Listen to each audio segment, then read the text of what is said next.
Hi, and welcome to the Movie Labs 2030 Vision series. My name is Rich Berger, and today I am speaking with Jeff Rosica, CEO of Avid. Thanks for joining us. Well, thanks, Rich. Appreciate the chance to talk, and always appreciate working with Movie Labs. Oh, that's great. So tell me a little bit about your background. How long have you been CEO at Avid, and maybe a little bit about your journey on the way to that role? Yeah, so I've been with Avid about 10 years. I've been CEO for 5 of those years. I became CEO back in 2018, which is actually the year before the Movie Labs vision came out. My background is a little bit of mixed. It's, both a commercial background and marketing background and also a product background. So I've had a number of roles within the industry. My whole career has been in the media industry from, I hate to admit how long it's been. I think it's getting on 35 years now. And, I've been at different companies, including Grass Valley, Technicolor, Philips Electronics, but always been in the media technology business. We've been talking a lot about the history of our industry at Movie Labs, and we think that we're at this point in time where it's really a unique opportunity, maybe a once-in-a-generation opportunity to really reinvent the way we create media. And, we've been through some of these things before, these opportunities, when we went from analog to digital. And obviously, it created a lot of new ways to do things, a very powerful transition. But along the way, we did sort of miss an opportunity to get a lot more efficient. So in the old days, we were sending tapes around everyone. Then in digital, we sort of recreated that same, workflow. And we're shipping files now to, all over the place during a production. So we really feel like this is an opportunity to harness new technologies, cloud and real-time engines, machine learning, and really become a lot more efficient. Do you see this the same way? Are we at an inflection point here? Yeah, I think we are. Look, I think you're right in the way you could frame up our industry. I mean, I've watched our industry go from analog to digital, even going to widescreen, not necessarily the movie industry, but in television part of our industry. Obviously watching, immersive sound. I mean, there's been a lot of transitions, of course, 4K, et cetera. I think you're right. We've made little incremental changes. We've evolved things, but I always like to joke, we still call it picture and sound. We still call them dailies. I mean, we, as an industry, we have a tendency to evolve and tweak over time, not necessarily really reinvent what we're doing. Now, that's not to say there hasn't been a lot of innovation and a lot of change over time, but I agree with you. I think this is moving to the cloud and leveraging technologies like you mentioned, like AI and ML, especially generative AI. This gives us a chance to really reinvent the way we create and the way we produce, and really how do we create kind of efficiencies. So I think this is a real opportunity to make changes. That's one of the things why I love what Movie Labs is doing. We'll talk about it, I'm sure, but us at Avid are following very closely with the work of Movie Labs and of course participating. But I think this is a real opportunity to kind of set a new benchmark and set a new vision for how we as an industry are going to work. So I think your viewpoint on that's spot on. Yeah, it's definitely, I think we named the white paper originally the evolution of media creation, because it isn't something that you just snap to. Yeah. So we started out, it was a common vision, a shared vision of our studio members, the 5 major Hollywood studios, and we started to socialize it. And it really feels like there's a lot of alignment around the vision now across the industry. How important is that alignment to you?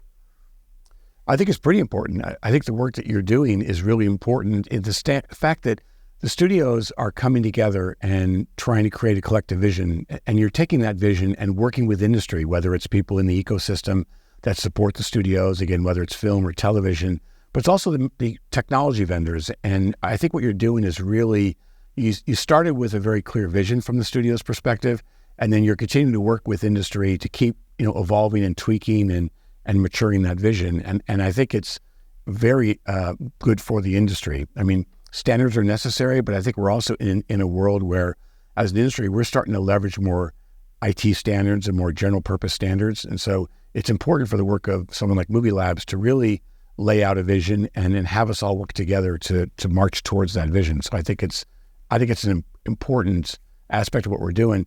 At this point, I would almost hate to think of a day if we didn't have you guys in the role here. So I think this is a really positive thing for the industry, and it's going to help us move along, I think, in the right way. Appreciate that. Do you remember when and how you sort of first heard about the 2030 vision, and what kind of influence has it had on your product roadmap? Yeah, it's good question. So I don't remember who sent it to me. It might have been Leon actually, but someone sent me the paper on email and said, "Hey, have you seen this?" And back, I think that was 2019, if I remember right. It was, when yeah, the vision summer came of out. 2019. And I saw that. I remember reading that paper, and I shared it with several people inside of Avid in our product and technology groups. And some had just seen it, others hadn't. I just remember us all sitting around talking about it, and certain things got our mind thinking, because there were a couple things I think where the ideas were maybe stretched a little further than us. Others were right in line with what we were thinking as an organization. It was nice to see that on paper from a vision. So we were pretty excited, and it really immediately helped us crystallize our strategy and in some ways align a bit to how the studios were thinking. And so it's really, I think, been a great benefit for us. And it's informed our strategy. It's continuing to inform of course, our product roadmaps and our innovation plans as a company. And so I think it's really encouraging that you've done this, and it's really brought, again, that consistent view of the studios so that technology vendors can all work, hopefully in some level of harmony, so that we're not going off, in 10 different directions, but we're actually moving together on, as example, the 10 principles that you've laid out in the vision. So I think it's a benefit for the company. As far as our own roadmaps, it's informed a lot for us, Rich. I give examples. Our edit on demand product and our what's soon to be, we've done tech previews of what we call production on demand, which is more the entire Avid stack available as a SaaS offering. I think there's other areas where we're also doing innovations with studios, and we've talked publicly about the work. In fact, you at Movie Labs did a paper with Walt Disney Studios and Avid on the Marvel editorial library, and that was a real innovative approach, which ticks a lot of the principles that were there. And that innovation is now being productized, and that will be a product set that will be available to any customer that wants to leverage that type of technology. And the Walt Disney folks have been terrific at really working with us to even help get that productized. Another example would be the work we're doing with Amazon Studios and their Studio in the Cloud initiative that we're currently in development with them on. So I think there's a lot of, what's great is it's not just paper for us. It really has allowed us to implement it in our product portfolio, or implement it as we're innovating, workflows or innovating concepts with some of these studios, in fact. Yeah, that's right. It really was a vision and a roadmap. And you mentioned that case study, which is part of our 2030 Showcase program. Really, the idea is to shine a light on real examples of putting these principles into practice, like the one you mentioned together with Disney. One of the things that we were hoping for when we wrote the vision, and wanted to get your take, because you have critical products as part of the media creation that everyone uses. And from the big majors to independent productions to, student films and any kind of media creation, really, do you think there's the 2030 vision and its principles apply beyond just sort of big Hollywood movies? Oh, for sure. I would say that, the 2030 vision, obviously it started as a studio initiative, but I'll tell you, from someone who talks to customers all around the world, it's not just for the big studios, it's for the small, productions or the independent productions. We're talking about it with broadcasters. We're talking about it with all kinds of media companies that, maybe not every single principle works in their environment, but most principles do apply to almost anybody that's in the media business that's trying to move to the cloud or leverage cloud technology in some way in their workflows. So I will tell you that we often speak about it with customers around the world, and I'll tell you that I often am in people's offices in almost any corner of the globe, and I see that 2030 vision sitting out on their desk, or I see it somewhere where they talk about it or they ask questions about it. I know the paper that was done with Walt Disney Studios on the Marvel work for the editorial library, we constantly get questions about that. We know that people have read it, they've heard about it, and they want to ask us questions about it. So I think that the principles and the tenets really cut across all industries, even though it may be applied differently for different industries. I think they ring true for almost anybody in media. Yeah, that's great to hear. You touched on a couple of the first principles, what we really think of as a cloud foundation, principles 1, 2, and 3. In particular, all assets move to the cloud, then the applications come to the media, and then publishing, propagating the assets throughout the workflow and ultimately to distribution becomes a publish function. The goal really is to reduce all these shipping of files all over the place. These media files are really big. So really trying to create that efficiency. We think it's critical to enable these principles. That's critical to the vision, but we know it's hard and we know it doesn't happen overnight. We think there's a journey and there's an evolution, as you mentioned. How do you guys look at that in the context of your products, and what are you doing to enable those principles? Yeah, I think fundamentally for us, principles 1, 2, and 3 are really about ensuring that we're not, we're not moving big files. We're not moving, especially unnecessarily moving things around that cost money, and it's also inefficiency and it takes time. And so for sure, the fundamental principle is about making sure that, we are moving things as little as possible. We're not duplicating information. That's critical. I'd say that, we agree that, at the highest level, it really should be a cloud-first mentality, and you should think about how things should go to the cloud and how they'll be stored in the cloud. I will say that, and we've talked about this before, it's a journey. People are going to have to take a journey. I don't like to use the word evolution because I think that evolution sometimes applies for people not to really stretch themselves and really, have some kind of revolution in the end. State is what we want to get to. We definitely want a future state that is revolutionary and innovative. But I do think it is a journey, and people do need to evolve in that journey as they get to, that future state. I would say so, hybrid workflows are going to exist. I mean, look, even in a pure cloud workflow, there is an edge device. You have to log on. The human has to log on, and they're logging on from a device of some kind. And so there's always some device at the edge. The real question is how much of what you're doing is right there at the edge with you, or how much is really truly, in a cloud, whether that's public or private cloud. I do think, and I think Avid believes there's going to be a hybrid workflow for a while as we move to that, future state in 2030.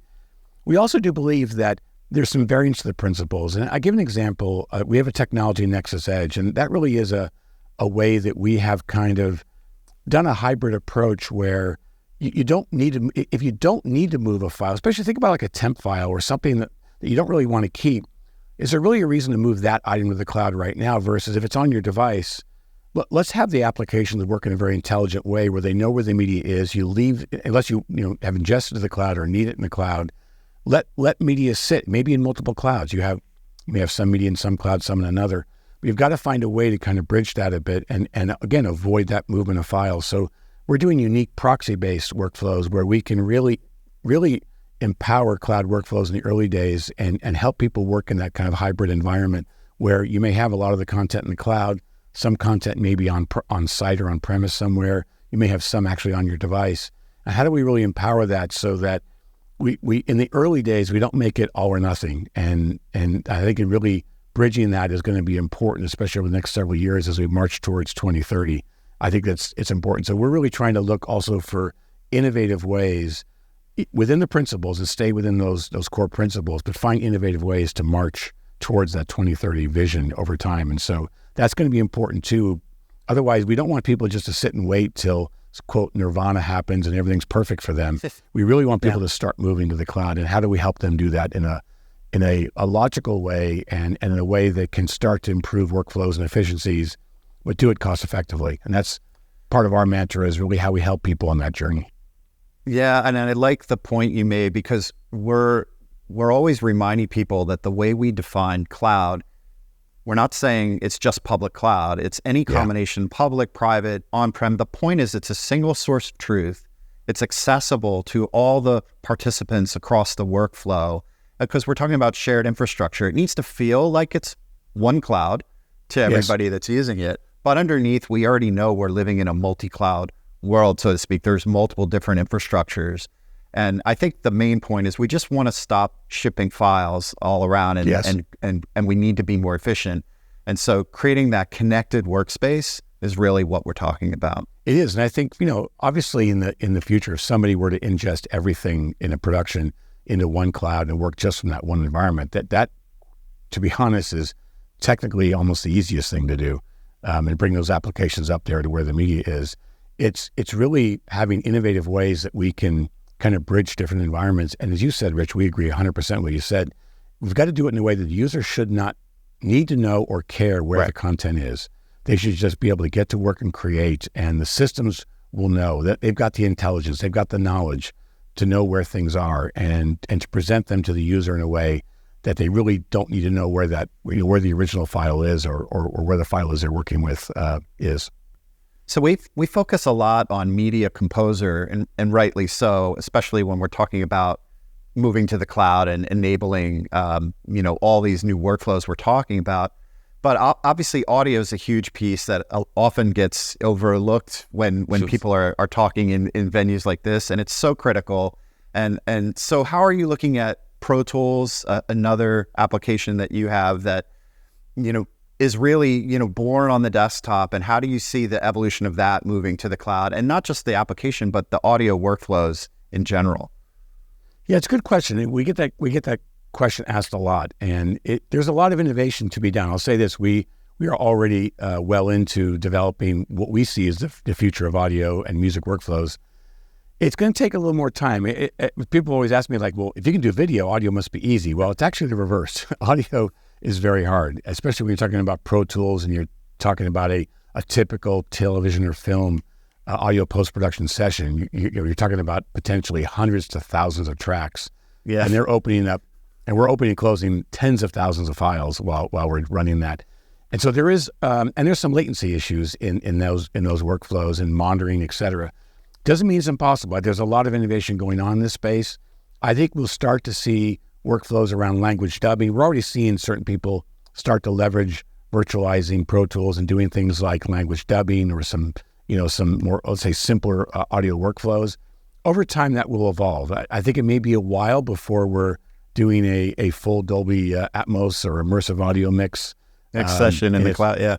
That's going to take a while, but I do think there's going to be a lot of areas where in our industry, doing ADR or doing language or even potentially Foley, there are workflows where we really can innovate, and the technology is probably getting very close for us to do that. I think there's areas where we're doing, large mixes, or we're doing that, that final mix, or doing immersive audio. That's where we may have to bring things to the edge, where we may have to bring the media back to the edge, at least the media we're working with, and work with it there and put it back. So and now maybe long-term, there may be some other ways to do that, but we'll have to look at how we, again, that same concept I talked about with Nexus Edge, how we're going to bridge some of these workflows now will help people realize this. But there is so much benefit to allowing teams to share content and use the cloud for that and be able to work collaboratively, even in audio. That's an important area where it can happen. And I think there's going to be some innovation. We've shown everybody some new innovation around picture and sound workflows and interoperability between Pro Tools and Media Composer. We're already showing some of the early signs of that. I will tell you that when I look at the longer term innovation we're doing a couple of years out from now, cloud will be an important part of that workflow, because we'll be allowing people to share content, work together, and work in very fluid ways. And we will have to use cloud to leverage that innovation. I heard you mention the word interoperability, something we have been focusing a lot on here at Movie Labs. We have a white paper that hopefully everyone will be able to take a look at. And we're really, really focused on describing what interoperability means in the context of the 2030 vision and what we need to do. We're trying to enable better data exchange, automation. Ultimately, we love our, the parts of the workflow that we want to assemble to be much more easily composable, recomposable, almost like building blocks. How do you guys look at interoperability at Avid, and what are you guys focusing on to enable that? It's a good question. It's funny. I say I caught myself even saying the word interoperable between Pro Tools and Media Composer. I would say I actually personally don't like the word. The reason I say that, not for the reason someone would think. Here at Avid, we have to interop with hundreds of vendors, and we do so. And one of the criticisms people always say to me as the CEO of Avid is, well, Avid's not open. And I almost laugh at that now today because of the amount of APIs we have published and the amount of vendors that we're open to. But I think my problem with the word interoperable is I think it harkens back to how the industry used to behave. And one of the things I'd like to say is I think we really have to get very modern. We have to, interop is really I would say my own personal view, it's a little bit outmoded. And in the cloud world, this is an economy that you look at, in all other industries, this is an API-driven environment. This is API first, API-driven. Interop for me, my worry about us using just the word interop is that really harkens to, I share a little bit of data with you, or I give you a command, or it's not quite the same thing as being tightly integrated through an API-driven environment. And that's where we all have to get to. I mean, we're all guilty of it as technology vendors. We've got to really move to an API-first environment, because that is really what's going to unlock innovation. That's what's going to unlock the ability to create a lot of efficiencies across workflows. And so I absolutely support the initiative, and I think it's terrific. But I think we have, as an industry, have to use a little different language to up our game a bit. And that's really all I mean by it. I think interoperability is very important, but we got to do it in a way as an industry that's different than how we have done it, or we're going to get the same results just in the cloud. And I think I know that the Movie Lab's vision is for something much, much more rich than what we have done as an industry. So interoperability, not as an afterthought, but as table stakes, I think is what I'm hearing. I don't want to put words in your mouth, but you're saying it's important to be open, and it starts with exposing functionality, not little bits of functionality, but if you think about where everyone sits in the big scheme of things as we're putting these workflows together, information needs to be shared across all these applications. We need to do these integrations in a way where they're not bespoke every single time some integration needs to happen. Yes. We need it to feel more plug and play, and so I think that's really what we're focusing on. When we describe interoperability, we want to get to that next level interoperability that you're talking about. Yeah, it just can't be data, right? It's you can't just exchange a little bit of data between each other, or maybe send someone a command. It's going to have to really be a rich API-driven connection, so that you really can drive workflows and really create workflow efficiencies that, depending on what you're trying to achieve, an application or a service may do one thing and another application or service may do another that you need, and you want to marry those two together. And it's going to have to be through APIs, not just moving data around between tech vendors. Yeah, we talk about all the different dimensions, I think, of interoperability. And so one of the things that we have actually published that we think is foundational to help with some of that, and in particular on the data exchange and metadata exchange, is our Ontology for media creation. Yes. One of the things we suffer from today is there's so much information that's captured, and then it's in a silo and it's not propagated, and we lose metadata all the way downstream through the workflow. So that's one of the use cases that we think the Ontology will help. How are you guys? I know you we've talked about the Ontology with you guys before. You're doing some really interesting things. Love to hear your thoughts on how you're leaning into that and looking at adopting it. Yeah, first I'd say I have to compliment, and I think all of us at Avid would compliment what's going on in the Movie Lab's work on ontologies. I mean, they're important. I think hopefully people who are listening know that they're basically all about knowledge management. And I think that we believe these are really going to facilitate end-to-end preservation and better utilization of metadata and data across the entire span of the production workflow. So I think it's important, this. But and there's the organization also, they want to achieve this kind of linking structures and processes. And so I think around us, I don't want to spill too much of what we're working on, but I will say that there's a lot we can do as an industry in moving past what I'd say, the old way we manage media, or the way we manage not just media, but any asset across a production. But how do we really capture that knowledge, and how do we link things in a way that really can change the game on how people work? And so I'll just say that the innovation that can happen around this area, I think, can be one of the most important game-changing things we can do as an industry. And so, we're following the Ontology work closely. We're also jumping in and helping where we can with our knowledge base. We've got a lot of folks focused in this area, but I think there's some great ways that we can, as an example, like even, put graph database technologies behind this Ontology, and how we can really unlock really rich insights into that knowledge that we're trying to get across, no matter where the data is, no matter where the information is. So we think this is really vital.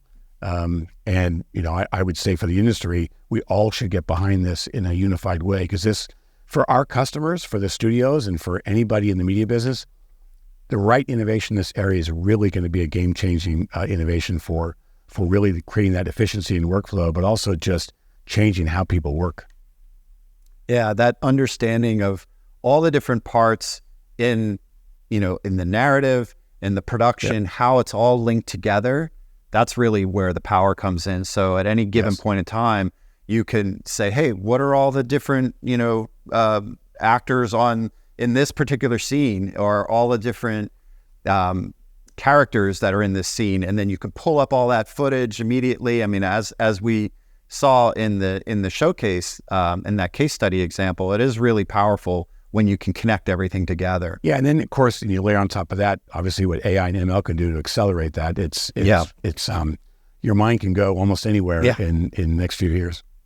Yeah, for sure. I think one of the other dimensions of interop in the way we're looking at it, and I think you've touched on it already in the definition of cloud, is multi-cloud and being able to interoperate seamlessly across different types of infrastructure. So how are you guys looking at multi-cloud at Avid? Yeah, we started our work with Microsoft and the Azure platform, and we did a lot of work, including with Disney and Paramount and others in that platform. And they, in fact, they are behind our SaaS offerings. If you acquire like Edit on Demand today and you deploy that, that's actually deployed in the Azure platform. But over time, we knew that we are going to have to be multi-cloud, and the industry is going to be multi-cloud. And we're actually very far in that journey. And again, I'm not saying it's not public. We signed the agreement with Amazon Studios or Amazon Prime and AWS, in which we're developing that Studio in the Cloud initiative. And when that work's done, that will really put Avid in a very strong position in the AWS environment. And any media company studio will be able to deploy, if they wish, in the AWS environment with the Avid stack, like we do in the Azure stack. Same thing is now happening with Google and GCP, the work we're doing with Televisa Univision, and they're focused on production, news, and sports in the GCP work that we're doing there. And so that work is also, that R&D work is going on today, and it's a great partnership with all the cloud platforms. There's going to be differences. I think that it won't be 100% transparent, or when I mean this, that not the way the technology is deployed is identical in every one of those clouds, because there are strengths and weaknesses to each of the hyperscalers. And so there's going to be uniquenesses. It's going to be that last 10% will probably be a bit unique between the cloud providers, but we will have a consistent deployment of the Avid stack across all of these platforms. And I think it's important for the industry, because I think that every one of the platform providers has a strength or have certain strengths that are good for them. They also have sometimes geographic placements that are important for a given company or a given production. And so it's important that we're multi-cloud. That's absolutely. I will say, though, that the one thing like I've said this before, I know I've said it at events at HPA recently, is the one thing we're going to have to look at as an industry is that the egress, the models that hyperscalers use with the egress costs, that has to change. I think that the way we should be monetizing our industry is on the use of the storage and the CPU and GPU power and the infrastructure, and not be having egress costs other than, let's say, basic costs you have to pay for from a transmission of files. But I think we've got to bring that barrier down. If egress costs are used as a barrier for someone moving from one cloud to another, it's going to hamper our ability to use multiple clouds. And what worries me about that is that we all know we're a global industry, and we have to work with people in the ecosystem of studio, TV, and film production. Works across a vast ecosystem around the world. And I know the industry wants to work even in more global ways. But people are going to have different technologies in different cloud environments, and they're going to have, you won't always be able to bring, all the applications as you want them to where the media is. Sometimes the media will have to move, or potentially you've got to find a way at least to bridge between clouds. So I think I still worry as an industry that will slow progress if we don't find a way to resolve this. I think it's something we got to keep focused on as an industry as it applies to how we're going to deploy cloud, especially from the hyperscalers. So there's definitely some work to be done there for sure. Yeah, there is. Which leads me to, I guess, a question. So we highlight the progress along this journey towards 2030 vision with our 2030 showcase, where we select case studies that are actually demonstrating these principles being put into practice. And we mentioned one already, but we also are looking at the gaps between where we are today and where we need to get to in order to realize the 2030 vision fully. And so what do you think are the biggest gaps that we need to tackle, and what are you really most concerned with and focusing on? Well, I think what I would say is that there's obviously a lot of work to be done. I mean, I think that the vendors have quite a bit to do, and we can't just do lift and shift. We have to really innovate and change these tools so they really are cloud native, and that we are really, on the interop subject, we are really building API first type of environments. Otherwise, we're not going to be able to have that interoperability. We're also not going to be able to leverage AI like we should as an industry. So that's going to be pretty important for us. So that's I guess there's always a technology gap, and what I mean by that is just the work that has to get done to realize that vision. So that is a journey from a development standpoint, and there's a lot. We're an industry that has very specific requirements, and what we do as an industry is very powerful, but it takes a lot of power of technology across a lot of technology vendors to do what we do as an industry. I think that's obviously, no matter what, that's an underpinning of a gap that we're all, as technology providers, working towards. The one that worries me a lot is about change management. It's about the fact that as an industry, to really benefit from this technology shift and really what cloud's going to allow for us is transformation and change management are inherent in this. And I think that change is not easy for people, not any human being, not any company. I mean, some are better than others at it, but transformation and change is hard, especially when you're trying to drive it on a global scale through an entire industry ecosystem. And so we've got to really take that seriously as an industry about how we really, I think we need to keep talking about the level of transformation that we're on the journey on already, but also how we're going to do change management, because that's what's going to get in the way of an industry really willing to change. I mean, I joke all the time, like, are we going to keep calling it dailies? Or are we going to call it what it really is today? I've heard it called immediates. Yeah, I exactly. think that's a good term for it. I don't really mind. I kind of think it's fun that we still call it picture and sound. Yeah, like it's the 1940s or 30s. Yeah, but I do think that we've got to be serious about the kind of changes ahead of us and how we as an industry are going to manage that change, because there isn't just one company making a change and transforming. All of us have to transform. All of us have to have change management. Yeah. And if we don't collectively do it well, it's going to hold us back, and it's going to make us go, as an industry, go slower. So I do think one of the areas, I've said this to you before, Rich, is I think it'd be great at some point that Movie Labs even dives into this a bit more. I know we talk about it at some of the events, but I think we've got to dive into the changes ahead, because it is a sizable amount of change and shift. It's almost a tectonic shift that's happening in our industry, and I think we need to take it seriously, because it's great what we're going through, and it's going to create a much better future. But we've got to really take it seriously, because this is a massive transformation that we're on. It is. We often say it's not a lift and shift; it's a paradigm shift, and that's where the change management can't wait till the end when the tech's done. It has to happen as we're moving, as we're changing. And really, the only way, you do this all the time when you roll out new features, when you're introducing new ways to do things, there has to be benefits. And that's when people will make the choice. Yes, I will do this. I mean, obviously during the pandemic, there was no choice. You had to try new ways to do things, because otherwise there was no other way. But I think what we have to do is offer a better way. And I think that's really educating about how these new workflows can make things easier and ultimately give more time back to the storytellers and the creatives. And I think that's the onus is on us, as a technology community, to educate, to engage, to have them, we're doing this for the creatives. We want them to be part of the process. And that way, when we sort of arrive at our destination, everyone's already bought in because they were part of the journey, and there's true benefits. I mean, I think that's the key, but I couldn't agree more. That's probably the biggest gap, and it's not even a technology gap. Yeah, you're right. Yeah, for sure. All right. So I want to shift gears a little bit. All of this work that we've been talking about is, it's a little different when you're talking about cloud-first workflows, because we're no longer securing this in a perimeter where we could just sort of lock all the doors and all the work is safely done inside a perimeter.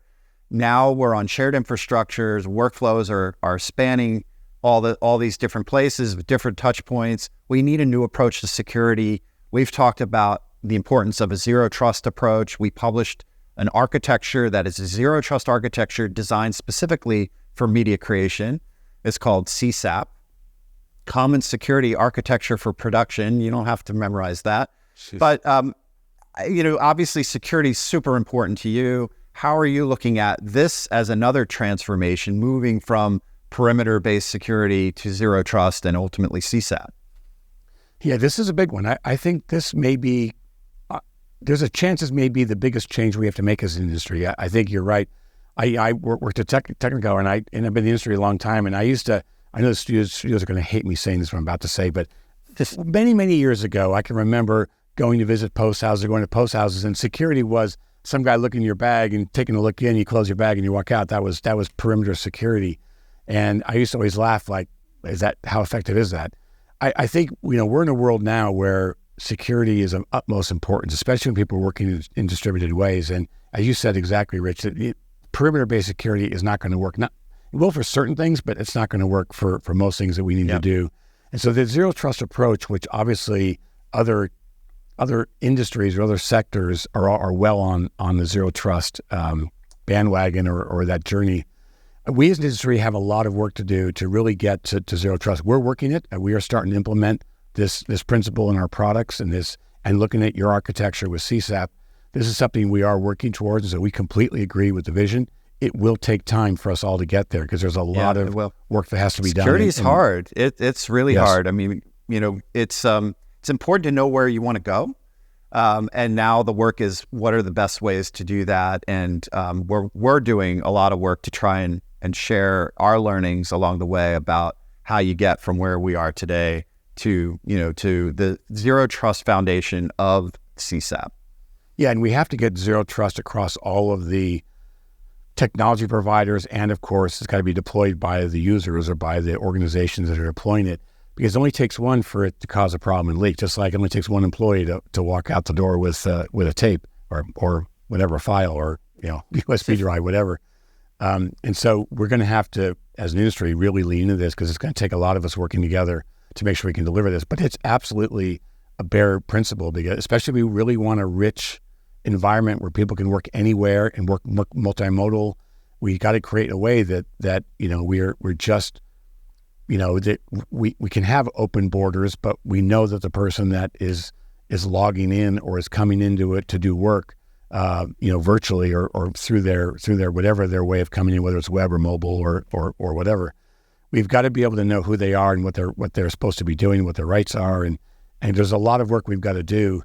There's even provenance, I would say, we have to look at. We've got to make sure we actually even know, the provenance of something. So I think there's a lot of work to do. It's a fundamental principle that has to be realized, or we will not get, I think, to the full vision. So we completely agree with you on that. And there's a lot of best practices we all have to put on in cloud design best practices and security best practices. So it's an area that we're really glad to see, Movie Labs focused on, because that zero trust is what we have to do to be a cloud first company. Yep, I totally agree. Okay, so we're almost at the end here, and I just wanted to, as we progress towards this, we've set 2030 as a date, not because there's some magic to it. We just ultimately we wanted to free ourselves to look at what do we want the future to look like if we could do it the way we wanted to and didn't have to, if we weren't saddled with all the pain points that we have today. And so that 10-year horizon was a good way to sort of free ourselves of that. So 2030, we know some things are going to happen faster than others. We're in 2023 right now. We've seen some progress. When we get there, whenever that happens to be, what does that 2030 vision fully realized look like for Avid? Oh, that's a good question. I think it'll be a bit of a different company than, I would say that what we do today will be there. It'll be done differently. Look, I think what Avid, I'm not sure everybody in Hollywood understands the full background of Avid. Avid kind of has two sides of the company, and not that they're different divisions, but there's a creative side. We obviously empower creativity. We empower creators to not only create, but to create with each other. That's one of the things that Avid, people talk about Media Composer or Pro Tools as point products, but really our tools are deployed by so many people because we allow collaboration. We allow people to create together, because the creative process, I believe, for some things it's an individual expression, but often, especially in our industry, creativity is collaboration. And so how we enable collaboration of creatives and how they get that work done in very powerful ways, that's obviously one side of our company. We're very focused on that. On the other side of Avid, we're about efficiency, and we help businesses manage media, store media, manage workflows, even in news and sports and other areas.